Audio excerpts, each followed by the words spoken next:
Welcome to The Explainer. Today we're diving right into Jane Austen's final completed novel, Persuasion, which actually hit the shelves in 1818, just 6 months after she passed away. Now, people often celebrate this one simply as a brilliant romance, but honestly, it's something way more profound than that.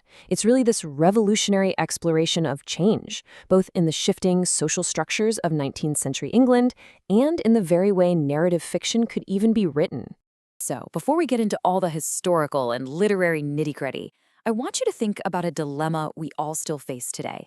Is it better to be stubbornly independent, standing absolutely firm in your own convictions, or is it actually wiser to listen to the persuasion of others?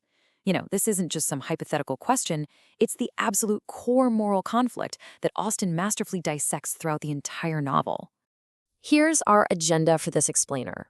We're going to cover a second chance at love, the changing social order, the danger of Lyme Regis, get inside the characters' minds, and finally, look at the surviving handwritten chapters. Okay, let's dive into this. Section 1, A Second Chance at Love, the core conflict of Anne Elliot. Right at the center of our story is 27-year-old Anne Elliot, and she is carrying some heavy emotional baggage from a broken engagement. Let's map this relationship out to really grasp the emotional stakes here. Back in 1806, a 19-year-old Anne falls head over heels for Frederick Wentworth. He's this confident but completely broke young naval officer, but she gets persuaded by her family and her trusted friend Lady Russell to just break it off.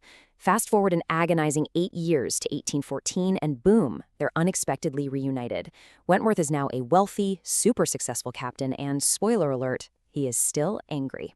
So this massive 8-year separation really sets the stage for a story that isn't about some young infatuation. It's about a mature, deeply considered second chance. Literary scholar Gillian Beer actually points out something super fascinating about this whole premise. She notes that for Austen, the very act of persuasion was indeed fraught with moral dangers.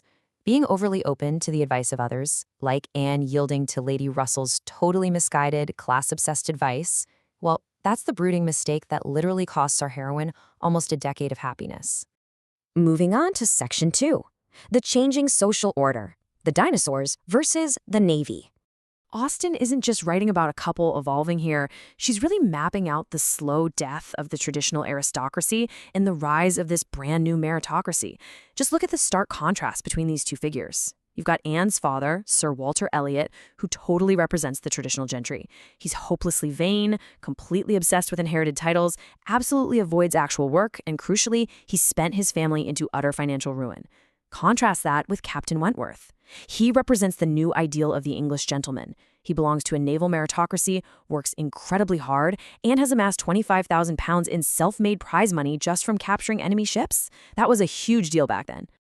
Now, what's really fascinating here is how Austen uses these characters to completely dismantle traditional 19th century societal themes. Take the concept of separate spheres, right? The idea that men handle the public world and women strictly handle the domestic stuff. Well, Austen shatters that by introducing Admiral and Mrs. Croft, this naval couple who literally share everything. Their lives, their carriage driving, their duties, it's all equal.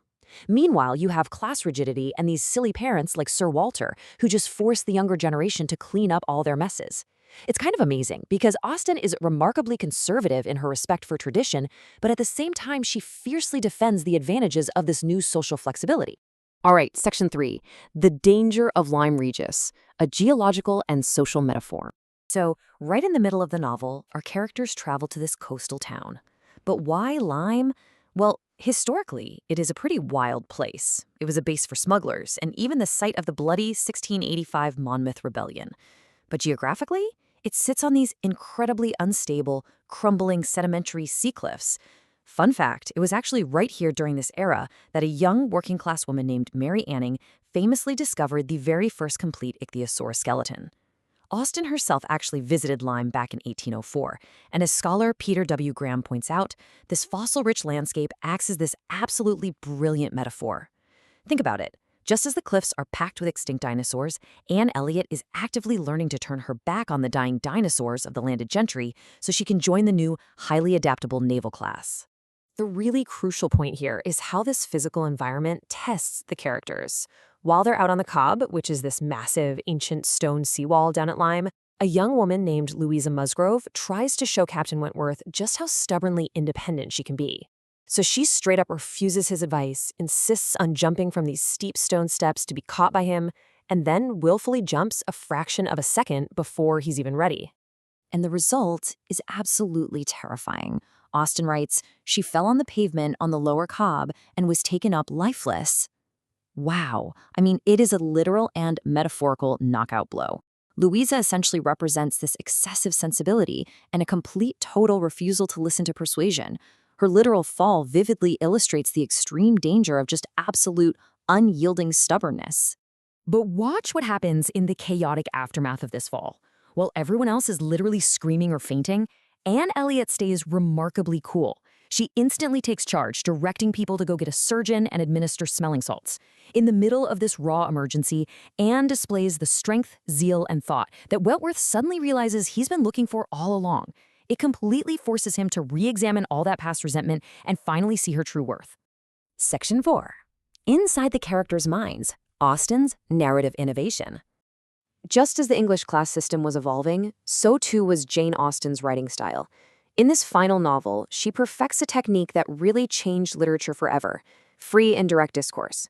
If you're not familiar, this is a narrative style that seamlessly combines that standard detached third-person narrator, the classic he said, she said voice, with the highly biased, subjective, and internal thoughts of the characters themselves. And she does it without using quotation marks or ever explicitly stating he thought. It's incredibly clever. Let's look at exactly how she uses this with Captain Wentworth. When he first sees Anne again, the narrator tells us that Wentworth felt she had used him ill, disappointed him, and worse, she had shown a feebleness of character. Now pay close attention to that phrase, and worse. That is definitely not an objective narrator speaking. That's Austen secretly dipping us directly into Wentworth's bitter, subjective, and highly self-deceptive mind. And this brilliantly illustrates the sheer power of Austen's technique. Because of free indirect discourse, Austen doesn't even have to step in and correct her characters. She just lets them lie to themselves, and she lets us, the readers, ride right along inside their heads. We aren't just observing a plot unfold. We are actively inhabiting their miscalculations as they slowly, and sometimes very painfully, learn the error of their ways. Section 5. The Surviving Handwritten Chapters. The Physical Relic of Evolution. For our final section, we're actually going to look at a physical relic of this evolution. It's an incredibly rare, surviving handwritten draft. These specific pages were drafted in the summer of 1816, which is a period where Austen was at the absolute height of her mature refinement, and sadly, less than a year before her declining health would ultimately claim her life. Currently held in the British Library and known as MS Edgerton 3308. These pages literally show us the physical labor of Austen's genius. Written in this brown iron gall ink, the pages are just absolutely messy. They show heavy deletions, massive erasures, and meticulous rewriting. Austen even cut out pieces of paper and physically pasted them over the original text just to extend her paragraphs. But you know what's most amazing? These pages represent the original chapters 10 and 11, the actual ending of the book, which Austen ultimately rejected and completely rewrote to give us the final masterful conclusion we have today. She was constantly, relentlessly evolving her text. So what you really should take away from this explainer is that Persuasion is so much more than a simple Regency romance. It's a true masterclass in evolution. The changing social mobility of the Navy, the geological instability of Lyme Regis, the profound psychological depth of free indirect discourse, and even the grueling physical rewriting of the manuscript, they all weave perfectly together to tell a much larger story about the absolute necessity of change.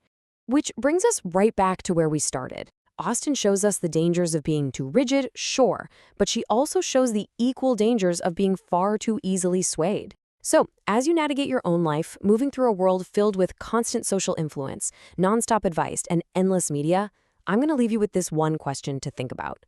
Who is persuading you?